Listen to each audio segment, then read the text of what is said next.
రెండేళ్ళ కూటమి పాలన ఎలా ఉంది? దరిద్రంగా ఉంది.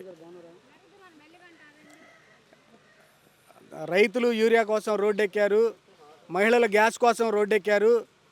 ఏ పని లేక సామాన్యుడు అలో లక్ష్మణ అంటున్నాడు. పెట్రోలు డీజిల్ లేక ప్రతి వ్యక్తి ఎంతో బాధపడుతున్నారు. ఏ విషయంలోనూ అటు ఇస్తానన్న పథకాలు ఏది ఇవ్వకుండా అన్నీ మభ్యపెట్టి నీకు 18, నీకు 15, నీకు 18, నీకు 15 పాటలు పాడి ఇంతవరకు ఏ ఒక్క పథకం అమలు చేయలేదు. రైతుకి రైతు భరోసా అని చెప్పేసి 20,000 ఇస్తానని చెప్పి ఇంతవరకు రైతు భరోసా లేదు. ఆ సెంట్రల్ గవర్నమెంట్ నుంచి వచ్చినటువంటి ఆ 2,000 దానికి వీళ్ళు ఏదో పేరు పెట్టి ఇచ్చేశారు. మరి ఏ ఒక్క ఇప్పుడు 2 సంవత్సరాలు 2.5 సంవత్సరాలు పైబడుతుంది, 3వ సంవత్సరం రాబోతుంది. ఇంతవరకు ఒక పింఛన్ లేదు. ఎంతమంది మధ్యలో వితంతువులు ఉన్నారు, ఎంతమంది చనిపోయిన వీళ్ళు ఉన్నారు, ఎంతమంది వికలాంగులు ఉన్నారు. ఇంతవరకు కొత్త పింఛన్ అనే మాటే లేదు.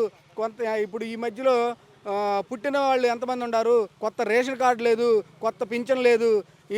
మరి ఏ రకంగా బాగుందనే మీరు అంటారు చెప్పండి? ఇంత దుర్మార్గమైన పాలన, ఇంత నీచమైన పాలన. మెడికల్ కాలేజీలకి 500 కోట్లు ఇచ్చేస్తే పూర్తయ్యే మెడికల్ కాలేజీలకి పక్కన పెట్టేసి అద్దాల కోసం, మోడలింగ్ కోసం అని చెప్పి 2,500 కోట్లు ఖర్చు పెట్టి నాశనం చేశాడు. హెలికాప్టర్లో పర్యటన కోసం సీఎంకి, డిప్యూటీ సీఎంకి, మరి మంత్రి గారి లోకేష్కి వీళ్ళందరికీ హెలికాప్టర్ ఖర్చులు ఎంత అవుతున్నాయి? ప్రధానమంత్రి సైతం హెలికాప్టర్ ఖర్చు తగ్గించుకోవాలి, క్యాన్వాయ్ ఖర్చులు ఉండకూడదు అని ప్రధానమంత్రి సైతం చెబుతుంటే, ఉదయం ఒకసారి బ్రేక్ఫాస్ట్కి ఒకసారి, మధ్యాహ్నం లంచ్ ఒక చోట, బ్రేక్ఫాస్ట్ ఒక చోట, హైదరాబాద్ నుంచి టిఫిన్ చేయడానికి ఈడకు రావడం, 7 నుంచి లంచ్ చేయడానికి హైదరాబాద్ వెళ్ళడం, ఈ రకంగా సాగుతుంది డిప్యూటీ సీఎంది. మరి సీఎం మరి వీళ్ళైతే నిన్న స్విట్జర్లాండ్ పర్యటన అని చెప్పి వెళ్ళారు, మంత్రులందరూ వెళ్ళారు. మరి వెళ్ళి ఏమైనా కొత్త విషయాలు ఏమైనా కనుక్కొచ్చారయ్యా అంటే పోలీసులు ఎంతమంది ఉన్నారు అని చెప్పి రకరకాలుగా హోమ్ మినిస్ట్రీ రకరకాలుగా మాట్లాడుతూ ఉంది. ఇది ఇంత ఘోరంగా ఉంది వీళ్ళ యొక్క కూటమి పాలన. కానీ పాలన సూపర్గా ఉందని చెప్పి నారా లోకేష్ గారు అంటున్నారు. ఒకటే సూపర్గా ఉంది పాలన అన్నాం. నారా లోకేష్ గారి మంత్రిత్వ శాఖ ఏది? విద్యాశాఖ. విద్యాశాఖ చూసుకుంటే మీరు ప్రతి చోట ప్రతి బడిలో పిల్లల్ని అడిగితే చెబుతారు. జగన్మోహన్ రెడ్డి గారి నాడు నేడు కింద ఇచ్చిన బ్యాగులు ఈ ఆటకు స్టిల్ 3 సంవత్సరాలు అవుతున్న చిన్నగన బ్యాగులు నేను చూపిస్తా.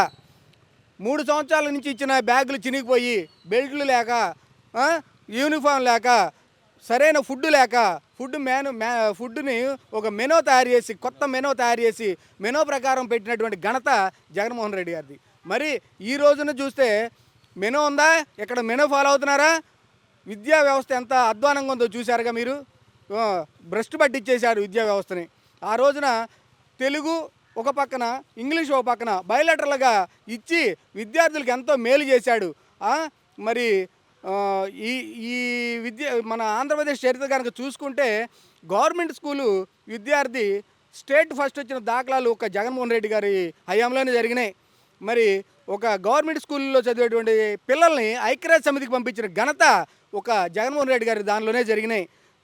మరి అలాంటిది లోకేష్ గారు వచ్చిన తర్వాత కనీసం ఎక్కడికన్నా తీసుకెళ్లే పరిస్థితి కనబడుతుందా?